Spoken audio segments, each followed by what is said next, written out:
Patrizia Roberto, presidente di Conegliano in Cima, questa manifestazione ha dato delle soddisfazioni a voi? Ciao Bruno, allora, a parte che non ho più fiato, sono felice e purtroppo ho fatto anche una lacrima. Mi sono commossa perché è stata una responsabilità tanto grande e però la vicinanza di tutto veramente il mondo del lavoro mi ha fatto capire che siamo sulla strada giusta. Dobbiamo chiedere il futuro, deve ritornarci indietro il futuro, dobbiamo costruire, dobbiamo ripartire.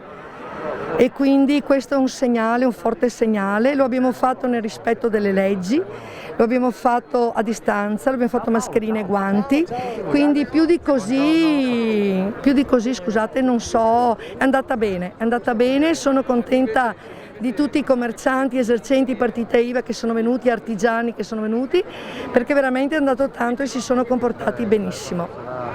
Diciamo che abbiamo avuto anche un grande aiuto dalle forze dell'ordine che ci hanno consigliato e seguito nella manifestazione con grande responsabilità. Infatti io volevo fare veramente un grazie a tutti loro, perché sono stati di una correttezza e di una bravura, ma mi sono sentita anche protetta in qualche maniera, perché vedere Polizia Locale, la Polizia di Stato, Carabinieri, cioè veramente grazie a loro, grazie.